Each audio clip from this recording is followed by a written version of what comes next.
ಜೈ ಇಂದಿರಾರಮಣ ಗೋವಿಂದ, ಆತ್ಮರಾಮ ಪರಬ್ರಹ್ಮ ಗೋವಿಂದ, ಭಕ್ತನುದ್ಧಾರ ಮಾಡು ಗೋವಿಂದ. ಜಯ ಪಾರ್ವತಿ ಮನೆಯ ಇತ್ತ ಕಡೆ ಕಥಾಭಾಗ ಹೇಳುವುದಾದರೆ, ಯಾವ ಮಹಾನುಭಾವನಾತಕ್ಕಂಥ ಭೀಮಸೇನ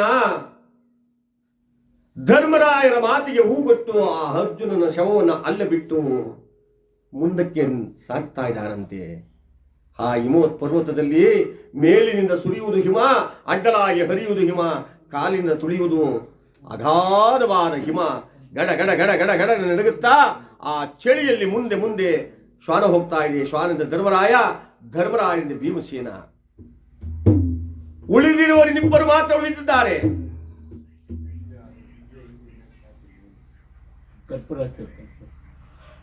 ಯಾವ ಮಹಾನುಭಾವನಾರ್ತಕ್ಕಂಥ ಆ ಭೀಮಸೇನ ಜಗಜ್ಜಟ್ಟಿ, ಎದುರ್ರೋಮನ ಮರಿ ಎನಿಸಿಕೊಂಡಂತವನು, ಬಂಡಬಕನನ್ನ ಕೊಂದು ಧೋರ್ದಂಡನೆನಿಸಿದ ಹಲವಾರ ಪ್ರಚಂಡರ ಗುಂಡಿಗೆಯನ್ನು ನಡಗಿಸಿದಂತ ಪ್ರಚಂಡ ಭೀಮ ಆ ಹಿಮದ ಗೆಡ್ಡೆಗೆ ತಾನು ಕೂಡ ಮೈಯೊಡ್ಡಿ ನಿಲ್ಲಲಾರದೆ ಗಡಗಡ ಗಡಗಡ ಗಡ. ಅಣ್ಣ, ಧರ್ಮರಾಯ ಕೇಳಿದ್ರು, ಏಕೋ ಚಳಿ ಆಗ್ತಾ ಇದೆ ಅಣ್ಣ. ನಗುತ್ತಾ ಇದ್ದಾರಂತೆ ಧರ್ಮರಾಯರು. ಭೀಮಸೇನ, ನನ್ನನ್ನು ಹಾಸ್ಯ ಮಾಡ್ತಾ ಇದೀಯಾ? ಆ ಕೌರವರು ನಿನ್ನ ಪ್ರಾಣ ತೆಗಿಬೇಕು ಅಂತ ಹೇಳಿ ಪಿಚಂಡಿಯನ್ನ ಕಟ್ಟಿ ಪಾತಾಳಕ್ಕೆ ಎಸ್ಬಿಟ್ರು. ಆಗ್ಲೇ ನೀನ್ ಪ್ರಾಣ ಹೋಗ್ಲಿಲ್ಲ. ವಿಷದ ಕಜ್ಜಾಯವನ್ನು ಹಾಕಿ ನಿನ್ನ ಪ್ರಾಣವನ್ನು ತೆಗೆದುಬಿಡ್ಬೇಕು ಅಂತ ನೋಡಿದ್ರು. ಆಗ್ಲೇ ನೀನ್ ಪ್ರಾಣ ಬಿಡ್ಲಿಲ್ಲ. ಬಂಡ ಬಕರ ಬಾಯಿಗಾರು ನೂಕಬೇಕು, ನಿನ್ನ ಸಾಕಕ್ಕಾಗಲ್ಲ ಅಂತ ಹೇಳಿ ನಾವೆಲ್ಲರೂ ನಿನ್ನನ್ನ ಆ ಬಂಡ ಬಕನ ಹತ್ರ ಕಳಿಸ್ತೋ. ಆ ಬಕಾಸುರನನ್ನ ನೀನು ಧ್ವಂಸ ಮಾಡಿದ್ದಲ್ಲದೆ ಅವರಿಗಾಗಿಟ್ಟಿದ್ದ ಆಹಾರವನ್ನು ನೀನೊಬ್ಬನೇ ನುಂಗಿದಂತ ಮಹಾನುಭಾವ, ನಿನಗೆ ಚಳಿಯನೆಯ ನನ್ನನ್ನು ಹಾಸ್ಯ ಮಾಡ್ತಾ ಇದೀಯ ಭೀಮಸೇನ? ಬಾರೋ. ಇಲ್ಲ ಅಡ್ಡ, ನಾನು ಬದುಕೋದಿಲ್ಲ. ಕೈಕಾಲು ನಡುಗುತ್ತಿವೆ, ಗಂಟಲು ಸೇದುತ್ತಿದೆ, ಕಣ್ಣು ಮಂಜು ಹಾಕ್ತಾ ಇದೆ. ನಾನು ಬದುಕೋಲ್ಲ ಅಡ್ಡ. ಯಾಗಾದ್ರೂ ಮಾಡಿ ನಾನು ಉಳಿಸ್ಕೋ. ಧರ್ಮರಾಯರಿಗೆ ಒಂದೆಡೆ, ದೇಹಕ್ಕೆ ಎಲ್ಲೋ ಒಂದು ಕಡೆ ನಡುಗಲಾರಂಭಿಸಿದೆ. ಇಲ್ಲ,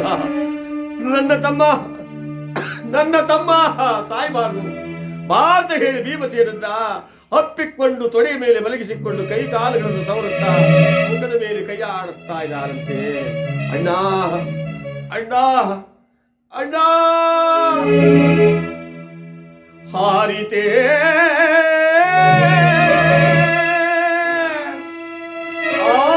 ಆತ್ಮಜ್ಯೋತಿ,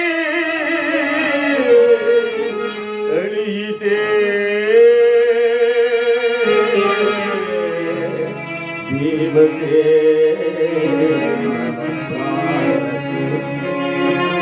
ಮಳೆಯ ನೀರು ಮಲಗಿದ್ದ ಹಾಗೆ ಭೀಮಸೇನ ತನ್ನ ಹೊರತು. ಯಾವ ಧರ್ಮರಾಯ ನೋಡ್ತಾರೆ, ತಮ್ಮ ಭೀಮಸೇನ ಮಾತನಾಡೋ. ಮೂಗಿನ ತುದಿಗೆ ಬೆರಳಿಟ್ಟರಂತೆ ಉಸಿರು ನಿಂತು ಹೋಗಿದೆ. ಪೂಜೆ ಮಾಡ ಭೀಮಸೇನ,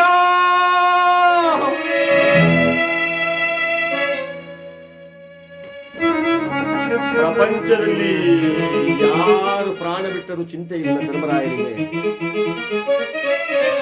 ಇದಕ್ಕೆಲ್ಲರಿಗಿಂತಲೂ ಮಿಗಿಲಾಗಿ ಇಡೀ ಈ ಪ್ರಪಂಚದಲ್ಲಿ ಪ್ರೀತಿಸ್ತಂತ ವಸ್ತು ಅಂದ್ರೆ ಧರ್ಮರಾಯ ಹೆಂಡತಿಯನ್ನಲ್ಲ, ರಾಜ್ಯವನ್ನಲ್ಲ, ಸಿರಿಯನಲ್ಲ, ವೈಭವವನ್ನಲ್ಲ, ಭೀಮಸೇನನನ್ನು ಮಾತ್ರ ಪ್ರೀತಿಸ್ತಿದ್ರು.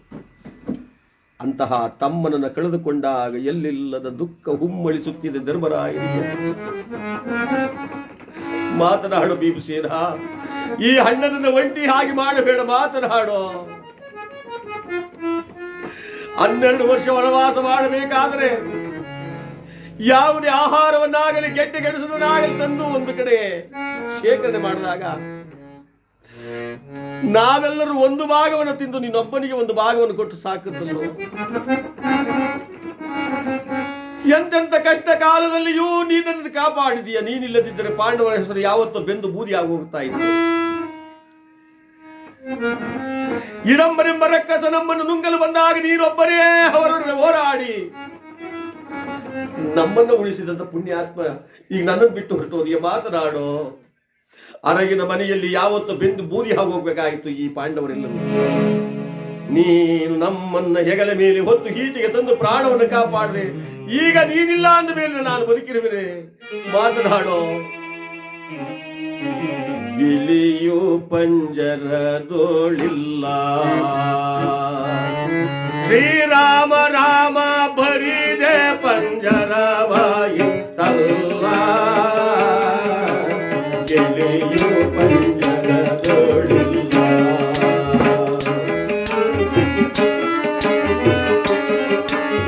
ಅಕ್ಕ ನಿನ್ನ ಮಾತ ಕೇಳಿ ಚಿಕ್ಕದೊಂದು ಗಿಳಿಯ ಕಾಗೆ.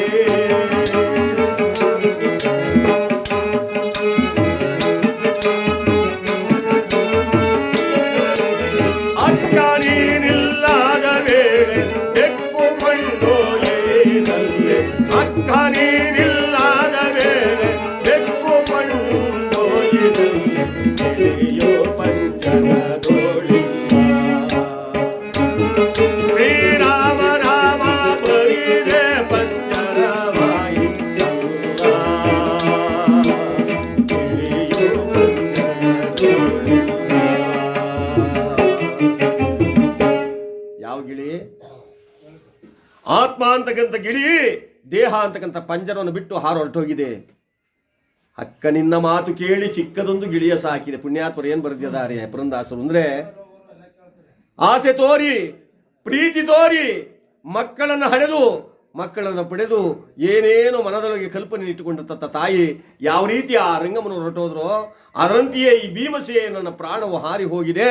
ಆ ಬರಿ ಪಂಜರವನ್ನು ತಪ್ಪಿಕೊಂಡು ಗೋಳಾಡ್ತಾ ಇದ್ದಾನೆ ಧರ್ಮರಾಯ. ಮಾತನಾಡು. ಪ್ರಪಂಚದಲ್ಲಿ ಯಾರನ್ನ ತೊಳೆದರೂ ನಾನಿನ್ನ ತೊರೆಯುವುದಿಲ್ಲ ಅಂತ ಹೇಳಿ ಆ ಭೀಮಸೇನನ ಭಾರವಾದ ದೇಹವನ್ನು ಹೆಜ್ಜೆಯನ್ನು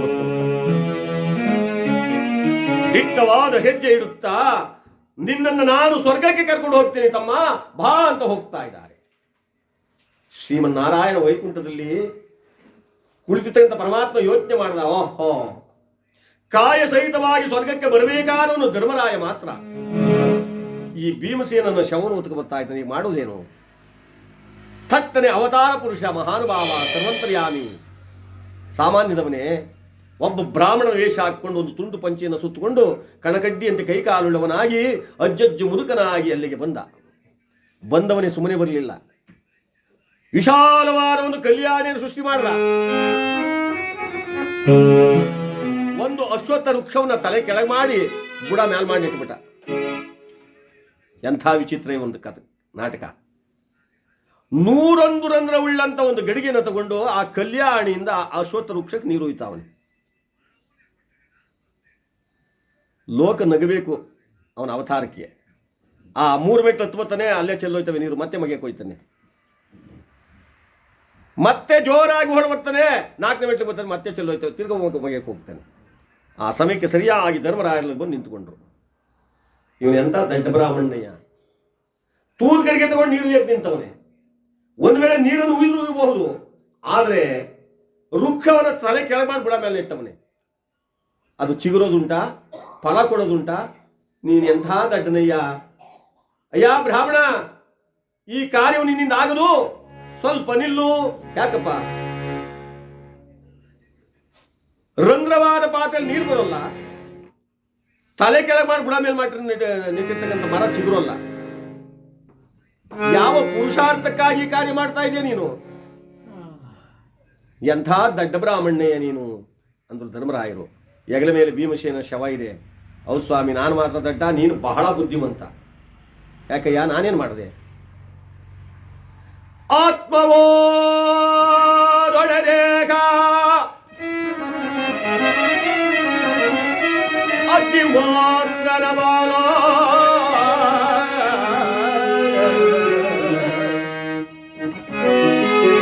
ಕಠಿಣ ಶಲ್ಯಗಳೆಲ್ಲ ಗಂಗೆಯ ಬಾಲೋ, ಕೂಡಿಟ್ಟ ಹಣವೆಲ್ಲ ಬಂಧು ಬಾಂಧವರ ಆಗಸರ ಬಾಲೋ ಒದ್ದ ವಸ್ತ್ರ ಆಗಸರ ಬಾಲೋ ಅಯ್ಯ ಅಯ್ಯ ನಿನ್ನಿಂದ ಬರ್ಪುದ್ಯಾವುದೋ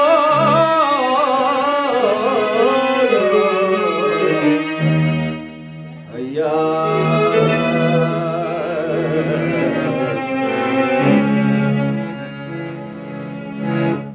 ಸತ್ತ ಎಣವನ್ನು ಹೊತ್ಕೊಂಡು ಹೋಗ್ತಾ ಇದೆಯಲ್ಲಪ್ಪ. ಈ ಎಣದಲ್ಲಿ ಆತ್ಮ ಹೋದ ಮೇಲೆ ಏನಿದೆ? ರಕ್ತ, ಮಾಂಸ, ಮುದ್ದೆ, ಮೂಳೆಗಳಿಂದ ಕೂಡ್ತಕ್ಕಂಥ ಪಂಜರ ಇದು. ಆತ್ಮ ಹೊರಟೋಗಿದೆ, ಇದನ್ನು ಹೊತ್ಕೊಂಡು ಹೋಗ್ತಾ ಇದೀಯ. ಇದೆಲ್ಲ ಯಾವ ಪುರುಷಾರ್ಥಕ್ಕೆ ನೀನ್ ಮಾಡ್ತಾ ಇರ್ತ ಕಾರ್ಯ? ಒದ್ದ ವಸ್ತ್ರ ಹಗಸನ ಪಾಲು, ಕೂಡಿಟ್ಟ ಹಣವೆಲ್ಲ ಬಂಧು ಬಾಂಧವರ ಪಾಲು, ಮಗನು ಹಾಕುವ ಪಿಂಡ ಹದ್ದುಕಾಗಿಗಳ ಪಾಲು. ನೀನು ದಡ್ಡ, ನಾನು ಆ ಹೆಗಲ ಮೇಲಿದ್ದ ಭೀಮಸೇನ ಶವನ ದಪ್ಪನ ಕೆಳಗೆ ಹಾಕ್ಬಿಟ್ರು. ಜ್ಞಾನೋದಯವಾಗೋಯ್ತು ಧರ್ಮರಾಯರಿಗೆ. ಚೇಚೆ, ಎಂಥ ಕಾರ್ಯವನ್ನು ಮಾಡ್ತಾ ಇದ್ದೀನಿ. ಆತ್ಮ ಹೋದ ಮೇಲೆ ಈ ದೇಹದಲ್ಲಿ ಏನಿದೆ ಎಂಬುದಾಗಿ ಪಕ್ಕಕ್ಕೆ ತಿರುಗಿದ್ರೆ ಯಾವ ಬ್ರಾಹ್ಮಣನೂ ಇಲ್ಲ, ಯಾವ ಅಶ್ವತ್ಥ ವೃಕ್ಷನೂ ಇಲ್ಲ, ಯಾವ ಕಲ್ಯಾಣಿನೂ ಅಲ್ಲಿಲ್ಲ. ಮುಂದೆ ಹೋಗುತ್ತಿದ್ದ ಶ್ವಾನನು ಕೂಡ ಮಾಯವಾದ. ಎತ್ತ ಹೋಗುವುದಕ್ಕೆ ದಿಕ್ಕಿ ತೋಚದಂತಾಯಿತು ಧರ್ಮರಾಯರಿಗೆ.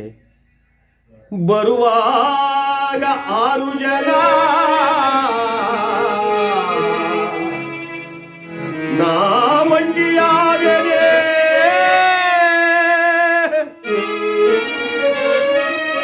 ದೇವಾ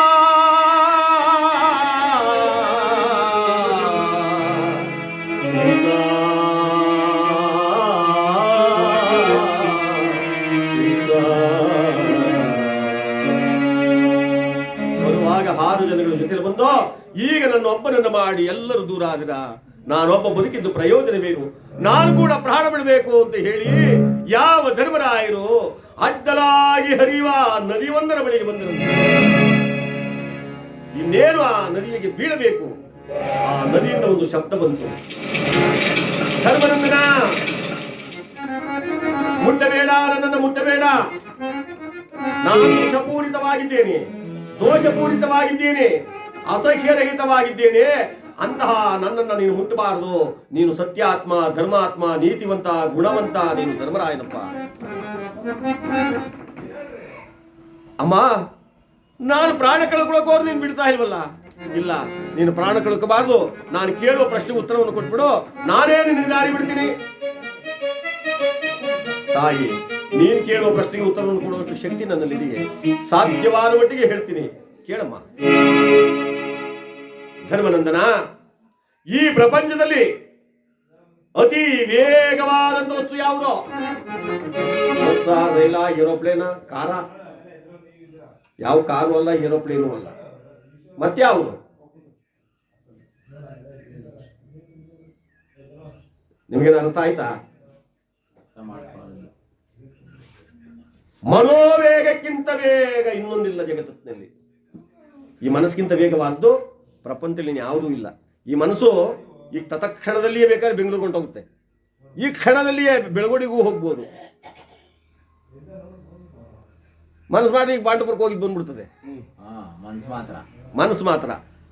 ಅದೇ ಇನ್ಯಾವುದೇ ವಾಹನದಿಂದ ನಾವು ಚಲಿಸೋಕ್ಕೆ ಅಷ್ಟು ವೇಗದಲ್ಲಿ ಆಗೋದಿಲ್ಲ. ಬೇಷ್, ಧರ್ಮರಾಯ ಎಂಬ ಹೆಸರನ್ನು ಗಳಿಸಿದ್ದಕ್ಕೆ ನೀನು ಸಾರ್ಥಕವಾಗೋಯ್ತು. ಧರ್ಮರಾಯ, ಎರಡನೇದಾದರೂ ಪ್ರಶ್ನೆ ಕೇಳ್ತಾಯೆ. ದಾನಗಳಲ್ಲಿ ಶ್ರೇಷ್ಠವಾದ ದಾನ ಯಾವುದಪ್ಪ? ಯಾವುದಿದು? ವನ್ನಾಪುರ. ಈ ವನ್ನಾಪುರ ಎಲ್ಲ ಸೇರ್ಸಿ ಬರ್ಸ್ಕೊಟ್ರು ಕೂಡ ಸಾಕು ಅಂತಾನ. ಮಾಗಡಿ ಬೇಕು ಅಂತಾನೆ, ಮಾಗಡಿ ಕೊಟ್ಬಿಡು. ಅಯ್ಯೋ ಜಿಲ್ಲೆ ಬೇಕು ಅಂತಾನೆ, ಜಿಲ್ಲೆ ಕೊಟ್ಟರು ಕರ್ನಾಟಕನೇ ಬೇಕು ಅಂತಾನೆ, ಪ್ರಪಂಚನೇ ಕೊಟ್ಬಿಡು, ಇನ್ನೊಂದಿದ್ರು ಬೇಕಾಯ್ತಲ್ಲ ಅಂತಾನೆ. ಆಶೆಗೆ ಮಿತಿಯೇ ಇಲ್ಲ. ಮತ್ತೆ ಮನುಷ್ಯನಿಗೆ ಏನು ಕೊಟ್ಟರು ಸಾಕು ಅನ್ಸ್ಬೋದು. ಒಂದು ಸಾರಿ ಅಡಿಗೆನ ಬಡಿಸ್ಬಿಟ್ಟು ಇನ್ನೊಂದು ಸಾರಿ ತಂದು ಇಟ್ಬಿಟ್ರೆ ಬೇಡ ಕಣವ, ಸಾಕು ಅಲ್ಲ, ಒಂದು ಸ್ವಲ್ಪ ತಗೊಳ್ಳಿ, ಬ್ಯಾಡಿ, ಸಾಕು ಅನಿಸ್ತಕ್ಕಂಥದ್ದು. ಅನ್ನದಾನಗಳಿಲ್ಲ, ಇನ್ನೂ ದಾನಗಳಿಲ್ಲ, ಅನ್ನಕ್ಕೆ ಮೇಲು ಇನ್ನಿಲ್ಲ ಈ ಜಗದೊಳಗೆ, ಅನ್ನದಾನವೇ ಶ್ರೇಷ್ಠ. ಧರ್ಮರಾಯ, ಕಡೆಯದಾಗಿ ಒಂದೇ ಒಂದು ಪ್ರಶ್ನೆ. ಮನುಷ್ಯನಿಗೆ ಭಾರವಾದ ದೋಸ್ತಿ ಯಾವುದು? ಗುಡ್ಡನ, ಬೆಟ್ಟನ, ರೋಣಗುಂಡ, ಅವೆಲ್ಲವೂ ಕೂಡ ಭೂಮಿ ಭಾರವಾಗಿದೆ. ಮನುಷ್ಯನಿಗೆ ಭಾರವಾಗತಕ್ಕಂಥದ್ದು ನೀನು ಮಾಡಿದ ಪಾಪ ಕರ್ಮಗಳ ಗಂಟೋ. ನೀನು ಎಷ್ಟು ಜನ್ಮ ಎತ್ತಿದ್ರು ಕೂಡ ಏನಾದ್ರೂ ಇಲ್ಲಿ ಮಾಡಬಾರ್ದನ್ನ, ಅನಾಚಾರವನ್ನ, ಅತ್ಯಾಚಾರವನ್ನ, ದುರಾಚಾರವನ್ನ ನೀನು ಮಾಡಿದ್ದೀಯ. ಆದ್ರೆ ಬಸವಣ್ಣವರು ಮಾತೇಳಿದ್ದಾರೆ, ಇಲ್ಲಿ ಸಲ್ಲುವರು ಹಲ್ಲು ಸಲ್ಲುವರಯ್ಯ, ಇಲ್ಲಿ ಸಲ್ಲದಿಹರು ಹಲ್ಲು ಸಲ್ಲರಯ್ಯ. ಇಲ್ಲಿ ನಾವೇನ್ ಮಾಡಿರ್ತೀವೋ ಅಲ್ಲಿ ಆ ಭಗವಂತ ಕೊಡ್ತಕ್ಕಂಥದ್ದು. ಆದ್ದರಿಂದ ಆ ಪಾಪ ಕರ್ಮಗಳ ಗಂಟು ನಾವೆಷ್ಟೇ ಜನ್ಮ ಎತ್ತಿದ್ರು ಕೂಡ ನಮ್ಮ ಬೆನ್ನ ಹಿಂದೆ ಬರ್ತಾನೆ ಇರ್ತದೆ. ಅದು ನಮಗೆ ಯಾವಾಗಲೂ ಭಾರನೆ. ಆದ್ದರಿಂದ ಮನುಷ್ಯನಿಗೆ ಭಾರವಾಗತಕ್ಕಂಥದ್ದು ಮಾಡಿದಂಥ ಪಾಪ ಕರ್ಮಗಳ ಗಂಟು. ಬೇಷ್, ಧರ್ಮರಾಯ ಹೆಸರನ್ನು ಗಳಿಸಿದ್ದಕ್ಕೆ ನೀನು ಸಾರ್ಥಕವಾಯಿತೋ ಇಲ್ಲೋ ದಾರಿನ ಬಿಡ್ತಾ ಇದೆ ಅಂತ ಹೇಳಿ ಆ ನದಿ ಢಮ್ನೆರ ಭಾಗವಾಗೋಯ್ತು. ಯಾವ ಧರ್ಮರಾಯರು ಆ ನದಿಯನ್ನು ದಾಟಿ ಹಾಚಿಗೆ ಹೋಗ್ತಾರೆ, ಆಕಾಶ ಮಾರ್ಗದಲ್ಲಿ ದೇವಲೋಕದಿಂದ ಪುಷ್ಪಕಮಾನ ಬರ್ರದೆ ಬಂತು. ದೇವದೂತರಿಂದ ಒಳಗೂಡಿದಂತಹ ಪುಷ್ಪಕಮಾನದನ್ನ ಕಂಡ ಯಾವ ಧರ್ಮರಾಯರನ್ನ, ದಯಮಾಡ ಧರ್ಮ ಪ್ರಭುವೇ, ದಯಮಾಡ ಧರ್ಮ ನಂದನನೇ, ದಯಮಾಡ ಧರ್ಮ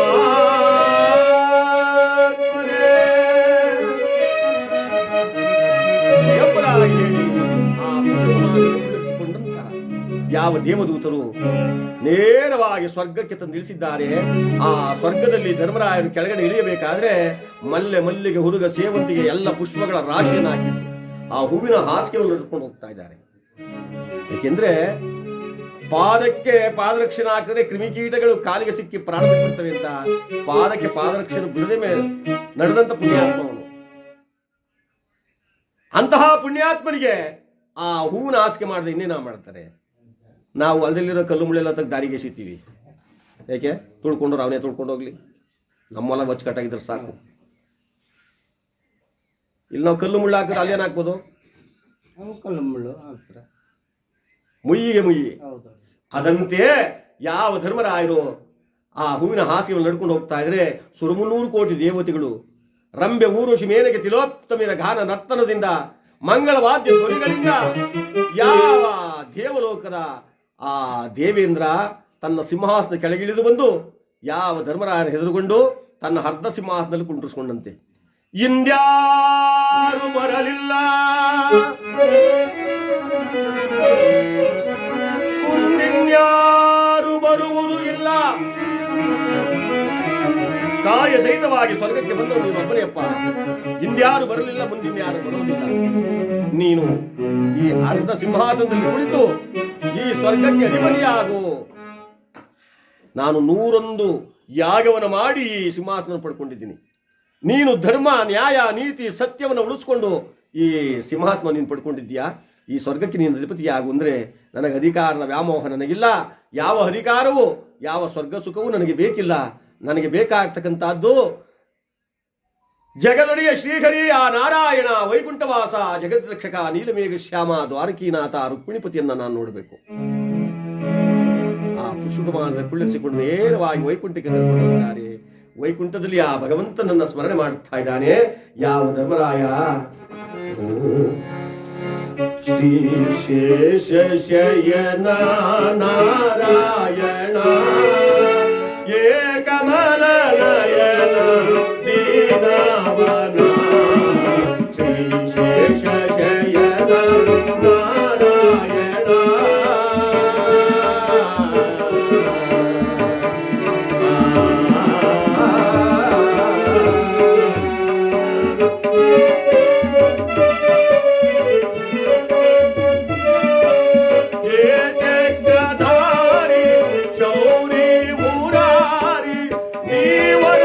ನಾರಾಯಣ ಬೇರಿಲ್ಲ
ವಿಶೇಷ ಶಯನ ನಾರಾಯಣ ಏಕಮಲ ನಯನ ದೀನವನ ವಿಶೇಷ ಶಯನ ನಾರಾಯಣ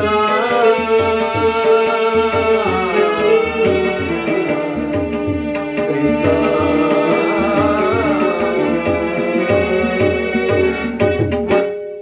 ಲಕ್ಷ್ಮಿ ಸಮೇತನಾಗಿ ಯಾವ ಜಗದೊಡೆಯ ಶ್ರೀಹರಿ ಆ ಧರ್ಮರಾಯರು ಹಪ್ಪಿಕೊಂಡು ಈ ವೈಕುಂಠದಲ್ಲೇ ನೀನು ವಾಸವಿರುವಂದಾಗ, ಹೇ ಪರಂದಾಮ, ನಿನ್ನ ದರ್ಶನದಿಂದ ನನ್ನ ಜನ್ಮ ಪಾವನವಾಯಿತು. ನಾನು ಧನ್ಯನಾದೆ, ಧನ್ಯನಾದೆ. ನೋಡಬೇಕೋ ಆ ಬೆಳ್ಳಿ ಬೆಟ್ಟದೊಡೇನ ಆಗ್ತಕ್ಕಂಥ ಆ ಕೈಲಾಸವಾಸನ ಆಗ್ತಕ್ಕಂಥ ಆ ನೀಲಕಂಠನನ್ನ ಎಂಬುದಾಗಿ ಹೇಳಿ ನೇರವಾಗಿ ಕೈಲಾಸ ಕಡೆ ಬರ್ತಾ ಇದ್ದಾನೆ. ಯಾವ ಶಿವ ತಾನು ಹೇಳ್ದ ದಾಕ್ಷಾಯಿಣಿಗೆ, ಪಾರ್ವತಿ ಏನ್ ಸ್ವಾಮಿ, ನೋಡು ಬಾರೆ ಗಿರಿಗೆ, ನೋಡು ಬಾರೆ ಧರ್ಮವಂತ ನನ್ನು, ನೋಡು ಬಾರೆ, ನೋಡು ಬಾರೆ ಗಿರಿಗೆ.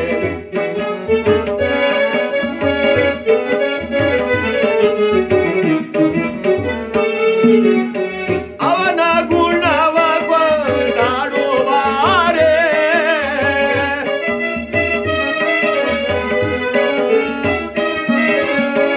ಅವನ ಗುಣವ ಕೊಂಡಾಡುವಾರೆ, ಅವಗಿಂತ ಚೆಲುವರಿಲ್ಲ, ನೋಡುವಾರೆ, ನೋಡುವಾರೆ ಗಿರಿಗೆ, ನೋಡುವಾರೆ ಧರ್ಮವಂತ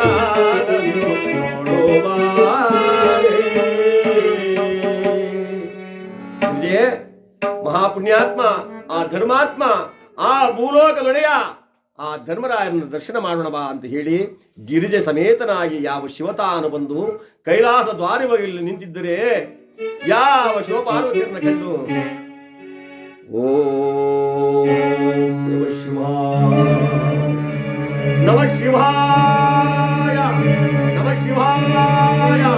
ಹೇ ಭೂತನಾಥೇಶ್ವರ ಗಂಗಾಧರ ಕೈಲಾಸವಾಸ ರುಂಡಮಾಲಾಧರ ಗಿರಿಜಾ ರಮಣ ಎಂಬುದಾಗಿ ಹಲವಾರು ವಿಧದಿಂದ ಕೊಂಡಾಡಿ ಯಾವ ಧರ್ಮರಾಯರು ಹಿಂತಿರುಗಿ ಸ್ವರ್ಗಕ್ಕೆ ಬಂದಂತವರಾಗಿ ಸ್ವರ್ಗದಲ್ಲಿ ತನ್ನ ತಂದೆ ತಾಯಿ ಅಣ್ಣ ತಮ್ಮ ಬಂಧು ಬಳಗ ಎಲ್ಲರನ್ನು ನೋಡಿದರು. ನರಕವನ್ನು ನೋಡಬೇಕು ಅಂತ ಹೊರಟಿದ್ದಾರೆ. ಯಮಧರ್ಮರಾಯ ಹೇಳಿದ, ಸ್ವಲ್ಪ ನಿಧಾನ ಮಾಡಿ.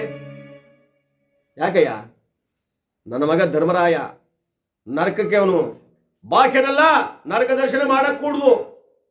ನಾರದ್ರು ಹೇಳಿದ್ರು, ಅಪ್ಪ ನಿನ್ನ ಮಗ ಅಂತ ಹೆಮ್ಮೆಯಿಂದ ಹೇಳ್ಕೋಬೇಡ. ಮಹಾಭಾರತ ಕುರುಕ್ಷೇತ್ರದ ಯುದ್ಧದಲ್ಲಿ ಅಶ್ವತ್ಥಾಮ ಅಂತಕ್ಕಂಥ ಹಾರೆ ಸತ್ತು ಬಿದ್ದಾಗ ಕೃಷ್ಣ ಪರಮಾತ್ಮ ಅವರ ಕೈಯಲ್ಲಿರುವ ದ್ರೋಣಾಚಾರ್ಯರ ಕೈಯಲ್ಲಿರ್ತಕ್ಕಂಥ ಬಿಲ್ಲನ್ನ ಕೆಳಗೆ ಬಿಸಾಡಿಸುವುದಕ್ಕೋಸ್ಕರ ಪಾಂಡವರ ಗೆಲುವನ್ನು ಬಯಸಿದ್ದಂತ ಪರಮಾತ್ಮ ಧರ್ಮರಾಯರ ಬಾಯಿಂದ ಅಶ್ವತ್ಥಾಮ ಹತನಾದ ಅಂತ ಕೂಗು ಅಂತಾನೆ. ಒಪ್ಪಲ್ಲ ಧರ್ಮರಾಯರನ್ನ, ಸುಳ್ಳನ್ನು ಹೇಳಲ್ಲ ಅಂತಾನೆ. ಆ ಅಶ್ವತ್ಥಾಮ ಅಂತಕ್ಕಂಥ ಆನೆ ಬಾಣಕ್ಕೆ ಸಿಕ್ಕಿ ಕೆಳಗುರುಳುತ್ತಾ ಇದೆ. ಆಗ ಹೇಳಿದ್ರಂತೆ, ಹೇಳಪ್ಪ ಈಗಲಾರು ಹೇಳು, ಅಶ್ವತ್ಥಾಮ ಅಥ ಅಂತ ಹೇಳು. ಅಶ್ವತ್ಥಾಮ ಅಥ ಕುಂಜರಹ. ಆ ಕುಂಜರಹ ಅಂತ ಶಬ್ದ ಬಂದಾಗ ತನ್ನ ಶಂಕನಾದವನ್ನು ಮಾಡ್ಬಿಡ್ತಾನೆ. ಕುಂಜರ ಅನ್ನೋ ಶಬ್ದ ಕೇಳಿಸಲ್ಲ ದ್ರೋಣಾಚಾರ್ಯರಿಗೆ. ಅಶ್ವತ್ಥಾಮ ಹತ ಎಂದ ಕೂಡಲೇ ಓಹೋ ನನ್ನ ಮಗ ಸತ್ನಲ್ಲ ಅಂತ ಹೇಳಿ ಯುದ್ಧಕ್ಕೆ ನಿಂತಿದ್ದವರು ರಣರಂಗದಲ್ಲಿ ಕೈಯಲ್ಲಿದ್ದ ಬಿಲ್ಲನ್ನ ಕೆಳಗೆ ಬಿಸಾಡ್ಬಿಟ್ಟು ಬ್ರಹ್ಮರಥದಿಂದ ತಟ್ಟನೆ ಪ್ರಾಣ ಬಿಟ್ಬಿಟ್ಟು ಅದಳ ಸುತಳ ಪಾತಾಳ ಲೋಕವಾನೆಲ್ಲವ ಸುತ್ತುದ ಆಗ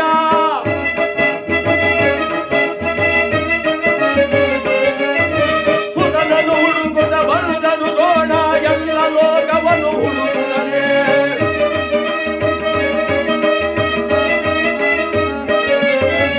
ಎಲ್ಲಿರುವೆಯೋ ಹೇ ಅಶ್ವತ್ಥಾಮ ಮಗನೇ, ಎಲ್ಲಿದ್ಯಾ? ಯಾವ ಲೋಕದಲ್ಲಿ ಹುಡುಗರು ಮಗ ಇಲ್ಲ, ಅವನು ಸತ್ತಿದ್ರು ತಾನೆ ಇರಕ್ಕೆ. ಕಡೆಗಿಂತಿರುಗಿ ಬಂದರಂತೆ ಆ ದ್ರೋಣಾಚಾರ್ಯರು ಬರುವುದರೊಳಗಾಗಿ ಆ ದ್ರೋಣಾಚಾರ್ಯರ ಆ ಶವವನ್ನು ಛಿದ್ರವಾಗಿ ಕತ್ತರಿಸಿ ಕಾಲೆಯವನ ಕಡೆ ಕೈಯವನ ಕಡೆ ಮಾಂಸದ ತುಂಡಾಗಿ ಎಸ್ತುಬಿಟ್ಟಿದ್ದ ಕೃಷ್ಣ ಪರಮಾತ್ಮ. ನನ್ನ ಮಗ ಭೂಲೋಕದಲ್ಲಿ ಇದ್ದಾನೆ ಅಂತ ಹಿಂತಿರುಗಿ ಬಂದು ನೋಡ್ತಂತೆ ಮತ್ತೆ ದೇಹಕ್ಕೆ ಸೇರ್ಕೊಳ್ಳೋಣ ಅಂತ. ಯಾಕೆಂದ್ರೆ ಎಲ್ಲರಿಗೂ ಆ ಶಕ್ತಿ ಇರಲ್ಲ. ಅಂಥ ವಿದ್ಯೆಯನ್ನು ಕಲಿತಂಥವ್ರು ಕೆಲವರು ಮಾತ್ರ. ಪ್ರಾಣವನ್ನು ಬಿಡೋದು ಮತ್ತೆ ಪ್ರಾಣವನ್ನು ಸೇರಿಸ್ಕೊಳ್ಳೋದು ಆ ಶಕ್ತಿ ಆ ವಿದ್ಯೆ ಅವರಲ್ಲಿತ್ತು. ಮತ್ತೆ ಆ ದೇಹಕ್ಕೆ ಹೋಗಿ ಸೇರ್ಕೊಳ್ಳೋಣ ಅಂತ ನೋಡ್ತಾರೆ, ದೇಹವೇ ಇಲ್ಲ. ಅಲ್ಲೇ ಸತ್ತು ಬಿದ್ದಿದ್ದ ಒಂದು ನಾಯಿಯ ದೇಹಕ್ಕೆ ಹೋಗಿ ಸೇರ್ಕೊಬಿಟ್ರಂತೆ. ಒಂದೊಂದು ಮಾಂಸದ ತುಂಡನ್ನು ನಾಯಿ ಆಗಿ ಕಚ್ಕೊಂಡ್ಬಂದು ಜೋಡಿಸ್ತಾ ಇದ್ದ ಯಾರು? ದ್ರೋಣಾಚಾರ್ಯರು ತನ್ನ ದೇಹದ ಮಾಂಸದ ತುಂಡನ್ನು. ಕೃಷ್ಣ ಪರಮಾತ್ಮ ನೋಡಿದ, ಓಹೋ ಈಗಲೂ ಇವನು ಮಾಂಸದ ತುಂಡನ್ನು ಜೋಡಿಸಿ ಆ ದೇಹವನ್ನು ಸೇರಬೇಕು ಅಂತ ಮನಸ್ಸು ಮಾಡ್ತಾ ಇದ್ದಾನೆ, ಇಲ್ಲಿಗೆ ಇವನನ್ನು ಅಂತ್ಯ ಮಾಡಬೇಕು, ಪಾಂಡವರಿಗೆ ಜೀವ ಆಗಬೇಕಾದ್ರೆ ಅಂತ ಹೇಳಿ ಥಟ್ಟನೆ ಅಲ್ಲಿ ಬ್ರಾಹ್ಮಣ ವೇಷ ತಾಳ್ಕೊ ಬಂದ. ಅಪ್ಪ, ನೀನು ಕುಲದಲ್ಲಿ ಬ್ರಾಹ್ಮಣನಾಗಿ ರಕ್ತ ಮಾಂಸವನ್ನು ಕಂಡರೆ ಬ್ರಾಹ್ಮಣರು ದೂರ ಹಾರ್ತಾರೆ, ಇಂತಹದ್ದಲ್ಲಿ ಇಂಥ ಹೇಯವಾದ ಕೆಲಸವನ್ನು ಮಾಡ್ತಾ ಇದೆಯಲ್ಲ, ಇದು ಧರ್ಮವೇ? ನಿನ್ನ ಕುಲಕ್ಕೆ ಕಳಂಕವಲ್ಲವೇ? ಸ್ವಾಮಿ, ಎಂಥ ಪಾಪ ಕೆಲಸವಾಯಿತು, ನನ್ನ ಮಗ ಸತ್ತ ಅಂತ ಪ್ರಾಣ ಬಿಟ್ಟೆ, ಆಯಿತು, ನೀನು ಆಯಸ್ಸು ಮುಗಿಯಿತು, ಜಯವಾಗಲಿ, ನೀನು ಸ್ವರ್ಗವನ್ನು ಸೇರ್ಕು ಅಂತ ಹೇಳಿ ಯಾವ ಪರಮಾತ್ಮ ತಾನು ಹೇಳಿದಾಗ ದ್ರೋಣಾಚಾರ್ಯರು ಪ್ರತ್ಯಕ್ಷವಾಗಿಯೋ ಪರೋಕ್ಷವಾಗಿಯೋ ಧರ್ಮರಾಯನ ಸುಳ್ಳಿಂದ ನನಗೆ ಕಷ್ಟ ಬಂತು, ಪ್ರಾಣ ಬಿಡಬೇಕಾಯಿತು, ಆದ್ದರಿಂದ ಒಂದು ನಿಮಿಷವಾದರೂ ಧರ್ಮರಾಯನ ನರಕ ದರ್ಶನವಾಗಲಿ ಅಂತ ಶಾಪ ಕೊಟ್ಬಿಟ್ರು. ಆದ್ದರಿಂದ ಒಂದು ನಿಮಿಷವಾಗಲಿ ನರಕವನ್ನು ನೋಡಲೇಬೇಕು ಧರ್ಮರಾಯ. ತೆಗೆಯಬಾಗಲ, ನರಕದ ಬಾಗಿಲನ್ನು ತೆಗೆದರೆ ಆ ನರಕದಲ್ಲಿ ಎಂತೆಂಥ ಪಾಪಿಗಳಿಗೆ ಏನೇನು ಕಷ್ಟವನ್ನು ಕೊಡ್ತಾ ಇದ್ದಾರೆ. ಕಾದ ಗಾಜಿನ ಕಂಬವನ್ನು ಹುಟ್ಟಿದ ನಿರ್ವಾಣದಿಂದ ತಪ್ಪಿಸುತ್ತಿದ್ದಾರೆ. ಗಾಜಿನ ಪುಡಿಯನ್ನು ಮಾಡಿ ಅದರ ಮೇಲೆ ನಡೆಸ್ತಾ ಇದ್ದಾರೆ, ರಕ್ತ ಸೋರುವಂತೆ. ಆ ಕಡು ಕಷ್ಟವನ್ನು ನೋಡಲಾರದೆ ಯಾವ ಧರ್ಮರಾಯ ಮುಂದೆ ಬಂದರೆ ತುಂಬಿದ ಅಮಾದಿ ತುಂಬಿದ ಹೊಂಡದಲ್ಲಿ ಯಾವ ಕೌರವರಿದ್ದಾರೆ, ಕೆಳಗೆ ಬಗ್ಗದೆ ಬಾಯಿಗೆ ಬಂದ್ಬಿಡ್ಬೇಕು, ಆ ಮಟ್ಟದಲ್ಲಿ ನಿಂತಿದ್ದಾರೆ. ನೋಡ್ಬಿಟ್ಟ ಯಾವ ಧರ್ಮರಾಯ, ಅಯ್ಯ ದುರ್ಯೋಧನ, ಎಂತಹ ಕಷ್ಟದಲ್ಲಿದ್ದೀಯಪ್ಪ. ಧರ್ಮರಾಯರು ಯಾವಾಗ ಶಬ್ದ ಕೇಳಿಸ್ತೋ ಎಂತಹ ಕಷ್ಟದಲ್ಲಿದ್ದೀಯ ಅಂತ ಕೌರವೇಶ್ವರ ಹೇಳ್ದ, ಅಗ್ರಜ, ನೀನು ಇಲ್ಲಿಗೂ ಬಂದ ರಾಜ್ಯ ಭಾಗ ಕೆಳಕ್ಕೆ ನಾನು ಮಾತ್ರ ಕೊಡೋಲ್ಲ ಅಂದ. ಅದಕ್ಕೆ ಪರಮಾತ್ಮ ಕೃಷ್ಣ ಹೇಳ್ದ, ಇಂತಹ ಛಲವಂತನನ್ನು ನಾನು ಎಲ್ಲಿಯೂ ನೋಡಲಿಲ್ಲ. ಇಂತಹ ದುರ್ಯೋಧನಂತಹ ಛಲವುಳ್ಳವನು ಪ್ರಪಂಚದಲ್ಲಿ ಯಾರೂ ಇಲ್ಲ. ಛಲದೋಳ್ ದುರ್ಯೋಧನ, ಬಲದೋಳ್ ಹಲಾಯುಧ, ಧಾರರೋಳ್ ಕಲಿಕರ್ಣ, ಧರ್ಮರೋಳ್ ಧರ್ಮನಂದನ. ಈ 4 ಜನರು ಕೀರ್ತಿಶಾಲಿಯಾಗಲಿ ಅಂತ ಆಶೀರ್ವಾದ ಮಾಡಿದಂತೆ. ಇವರೆಲ್ಲರೂ ಕೂಡ ಈ 4 ಜನರು ಕೀರ್ತಿಶಾಲಿಗಳು. ಅಂದ ಮೇಲೆ ಅಂತಹ ಧರ್ಮರಾಯರು ಎಲ್ಲರನ್ನು ನೋಡಿ ಸಂತಸದಿಂದ ಸ್ವರ್ಗದಲ್ಲಿ ಐಕ್ಯರಾಗಿದ್ದಾರೆ ಎಂದ ಮೇಲೆ ಯಾವ ನಮ್ಮ ರಂಗಮ್ಮನವರು ಭಗವಂತ ತನ್ನ ಪಾದ ತಳ್ಳಾದ ಸ್ವಲ್ಪ ಸ್ಥಳಾವಕಾಶವನ್ನು ನೀಡಿ ಅವರ ಆತ್ಮಕ್ಕೆ ಚಿರಶಾಂತಿಯನ್ನು ಕರುಣಿಸಲಿ ಅಂತ ಹೇಳಿ ಸತ್ಯಸಂಧರಾದ ಪಾಂಡವರಂತೆ ಅವರ ಕುಟುಂಬವು ಬೆಳಗಲಿ, ಕೀರ್ತಿ ಉಳ್ಳದ್ದಾಗಲಿ, ಆ ತಾಯಿಯ ಆತ್ಮಕ್ಕೆ ಶಾಂತಿ ಸಿಗಲಿ ಅಂತ ಹೇಳಿ ನಾವು ಪಾಂಡವರು ಸ್ವರ್ಗಾರೋಹಣ ಎಂಬಂತ ಈ ಕಥೆಗೆ ಮಂಗಳವನ್ನು ಪಾಠ ಪೂಜೆ ಮಾಡಿ ಕಡ್ಡಿ ಹೆಚ್ಚು ಮಹಾಮಂಗಳಾರತಿ ಮಾಡಪ್ಪ. ಕಾಯಿ ಹಿಡ್ದು ಇರಲಿ ನಿಮ್ಮಯ ವಂಶಕ್ಕೆ ಮಂಗಳ, ಇರಲಿ ತಾಯಿ ತಂದೆಗಳಿಗೆ, ಗುರು ಹಿರಿಯರಿಗೆ, ಬಂಧು ಬಾಂಧವರಿಗೆ,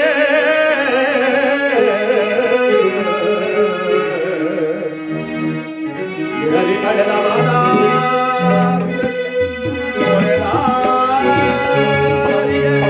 ಜಯ ಮಂಗಳ ಮಂಗಳ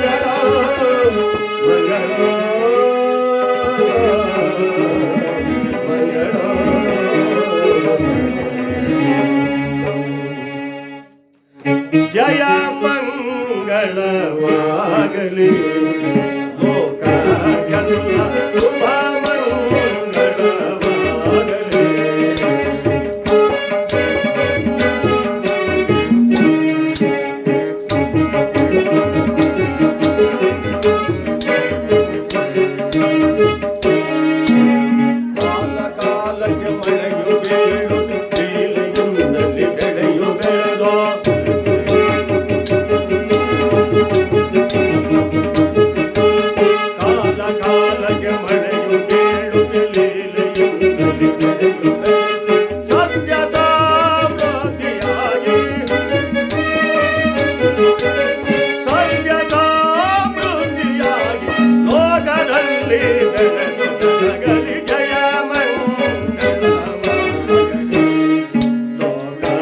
ಶುಭ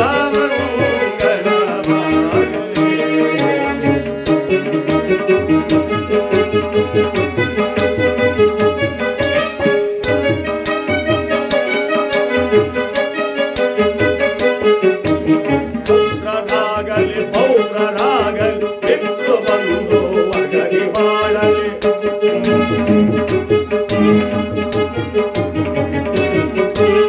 ಎತ್ತವಾದ ಬಿದರ ದೇವೆಯ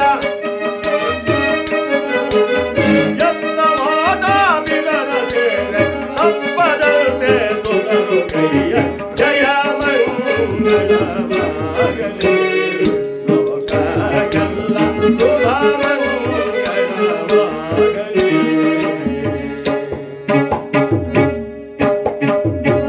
ಜಯ ಮಂಗಳೋ ನಿತ್ಯ ಶುಭ ಮಂಗಳೋ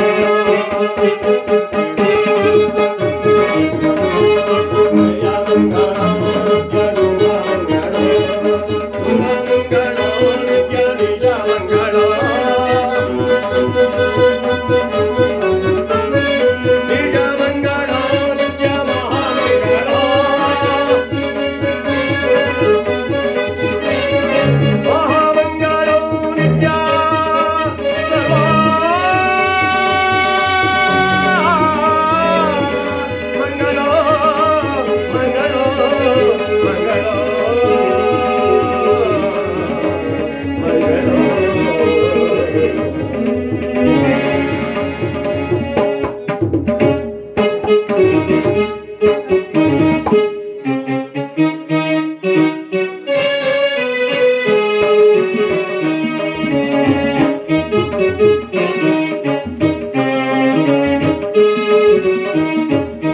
ಶಿವಕುಮಾರನ ಗೋವಿಂದ, ಆಂಜನೇಯನ ಗೋವಿಂದ, ಪರಿಣಾಮ ಸಂಕೀರ್ತನ ಗೋವಿಂದ, ಜಯ ಪಾರ್ವತಿ ಮನೆಯೇ. ಹನುಮಾನ್ ಕಿ, ವಿಘ್ನೇಶ್ವರ ಕಿ, ರಂಗಮ್ಮನವರ ಪಾದಾರ್ ಕಿ. बोलो भारत माता